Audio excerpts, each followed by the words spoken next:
मित्रांनो, लग्नानंतर होईलच प्रेम ही मालिका सध्या भावनिक वळणावरती आहे. या मालिकेमध्ये लवकरच आपल्याला धक्कादायक असा ट्विस्ट बघायला मिळणार आहे. सध्या मालिकेमध्ये जीवा आणि नंदिनी बाळाबद्दल घरी सांगायचं की नाही या विचारात आहेत. सत्य सांगून कोणालाही दुखवायची हिंमत मात्र त्यांची होत नाहीये.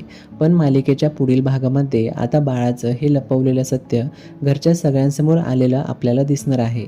दुसरीकडे पार्थच्या ऑफिसमध्ये आलेल्या दिव्यामुळे पार्थ व काव्याच्या आयुष्यात गैरसमज निर्माण होतील आणि वसुआत्या, विजय, रम्या याला खतपाणी घालण्याचे काम करतील. नंदिनीला आई होता येणार नाही हे घरच्या सगळ्यांसमोर येईल. जीवा मात्र हार मानणार नाही आणि उपचार सुरू ठेवेल. काव्याची प्रेग्नन्सी मात्र पुढच्या कथेमध्ये खूप मोठा ट्विस्ट आणताना दिसेल.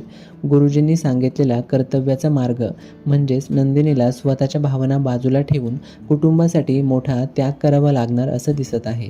पुढे काव्याचं बाळ हे नंदिनीच्या आयुष्यामध्ये येण्याची शक्यता खूप जास्त वाटते. दत्तक, सांभाळ किंवा एखाद्या भावनिक परिस्थितीमध्ये हे सगळं घडून येईल. पुढे एका आईचं अपूर्ण मातृत्व दुसरी पूर्ण करणार असा ट्रॅक येण्याची शक्यता खूप जास्त आहे. तर तुमचं याबद्दल मत काय? काव्य स्वतःचं बाळ नंदिनीला सांभाळण्यासाठी देईल का?